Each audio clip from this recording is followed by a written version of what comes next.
Salut à tous les amis, j'espère que vous allez bien. On se retrouve pour le débrief entre le Barça et le FC Daegu, donc le club sud-coréen. Le Barça vient tout juste de terminer son match qui a débuté à 13 h, en clair sur les chaînes YouTube du Barça. Donc victoire sur le score de 5-0, on va revenir sur le match. C'était un match plutôt intéressant, mais juste avant, n'hésitez pas à vous abonner, à liker, commenter, partager. On y va. Alors tout juste, hein, je tiens quand même à préciser au préalable qu'en face, il n'y avait pas une véritable adversité, ça c'est une certitude, mais ce dernier match de pré-saison nous a permis de voir un peu plus clair sur certains éléments, donc on va revenir sur cela. Déjà une première mi-temps largement dominée par le Barça qui s'est imposé sur les 45 premières minutes sur le score de 3-0. À noter quand même une ou deux frayeurs défensives, avec notamment une sortie de Joan Garcia non maîtrisée. Il y a eu un ou deux arrêts où il y a eu des hors-jeux. Il fait la parade, c'était intéressant. Globalement, le Barça a bien maîtrisé le piège du hors-jeu. Il y en a eu énormément au début du match. Au fur et à mesure, il y en avait de moins en moins parce qu'en face, il y avait moins de volonté d'attaquer, hein. Clairement, c'était beaucoup plus difficile pour eux lors des, on va dire, 70-80 dernières minutes du match que lors des 10 premières minutes, où il y a eu quand même un bon pressing de leur part. Ensuite, ils ont lâché le ballon. Côté Barça, c'était plutôt du classique. On va être honnête, les 45 premières minutes, pendant longtemps, ça a été on donne le ballon à Lamine Yamal et il fait la différence. Parce que les 45 premières minutes du match, c'est un festival du joueur. Un festival, il a été énorme.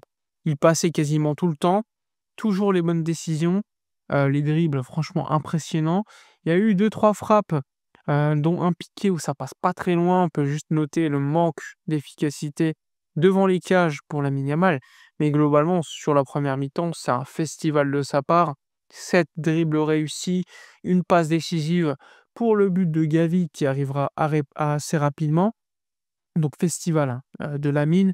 Ça, c'est à noter, je l'ai rarement vu aussi déchaîné. On remarque quand même qu'il a cette accélération supplémentaire qu'il n'avait peut-être pas, l'année dernière encore. Là, dès qu'il accélère, il y a le premier dribble et ensuite il en met une deuxième e 2 couche pour véritablement distancer ses adversaires. C'est rapide, c'est brutal. Franchement, du grand Lamine Yamal, même si en face, évidemment, c'est pas les meilleurs défenseurs du monde, loin de là. Mais bon, c'est toujours à noter. Ensuite, ça a continué, un très bon centre de Gérard Martin qui jouait initialement comme latéral, enfin comme défenseur central gauche. Puis sur le but, il est latéral gauche pour Lewandowski qui va marquer le 2-0. Puis Gavi mettra le 3-0 là aussi. Un très bon Gavi, pas que dans l'efficacité devant les buts, mais également dans les projections, dans le contrôle du ballon. Il était double pivot ce soir, il a permis à faire quand même quelques changements d'aile. C'était vraiment intéressant de le voir à ce niveau-là. Un Gavi on a beaucoup espoir de le récupérer avant sa blessure des ligaments croisés et on voit que petit à petit, il revient à son niveau, donc ça, c'est quelque chose de très intéressant pour le Barça.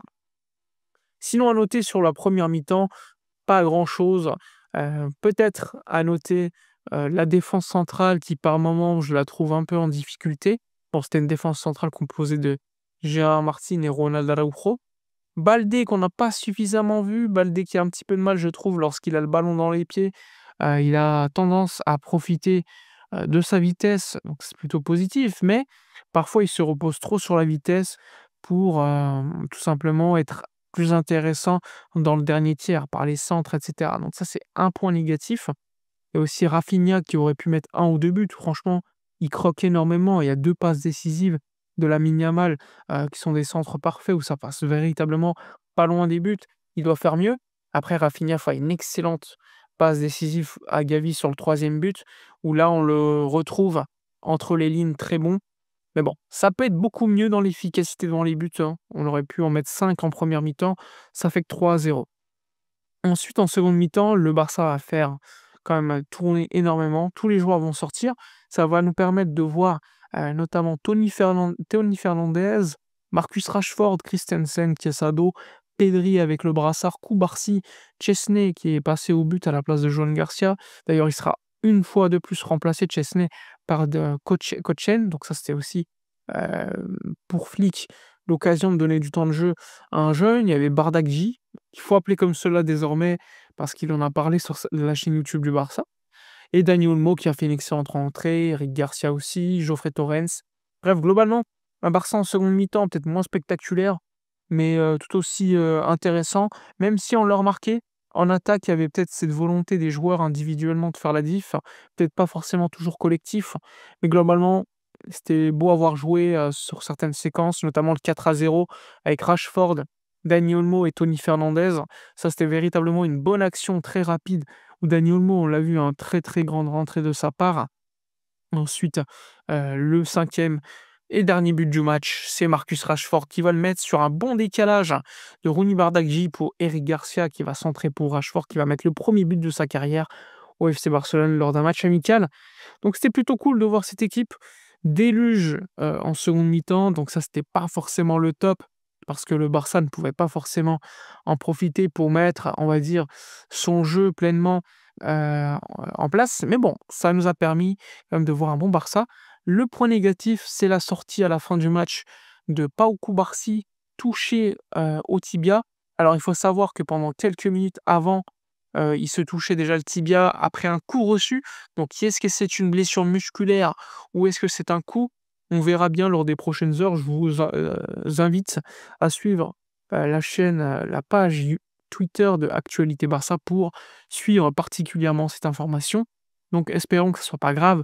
Bon, a priori, c'est pas très grave pour Cubarsí, mais ça reste quand même un point négatif. Bon, globalement, un très bon dernier match de pré-saison. Même si l'adversité en face, c'était pas non plus la folie. 5-0, on a pu voir le premier but, de Marcus Rashford. On a pu voir un très grand Gavi, qui est Pichichi de cette pré-saison, puisque je crois que ça fait 4 buts, pour lui. Donc ça, c'est très fort pour Gavi. Lamine Yamal au sommet de son art en première mi-temps. Franchement, c'était très intéressant de le voir et toujours aussi beau à voir jouer. Et globalement, bah, c'est aussi un clean sheet, le premier de cette pré-saison, puisque lors du premier match contre le Vissel Kobe, le Barça en avait pris un, puis 3 contre je crois que c'était Séoul, hein, et ensuite 0 aujourd'hui. Donc une amélioration là aussi, même si on va pas se mentir, l'adversité en face, c'était pas non plus la folie. Mais bon, 3 victoires sur 3 pour le Barça. Dernier match de pré-saison, cette fois-ci, non pas en Asie, mais à Barcelone pour le Trophée Gamper contre Côme, le club de Chet Fabregas qui fait un recrutement là aussi très intéressant et très, rémunérateur puisqu'ils ont dépensé beaucoup d'argent. Donc ça va être très intéressant à voir. Ça sera donc, je le rappelle, je crois que ça sera le 13 août, ou le 10 août plutôt, pour ce match, hein, contre Côme. Voilà, dites-moi dans les commentaires votre homme du match.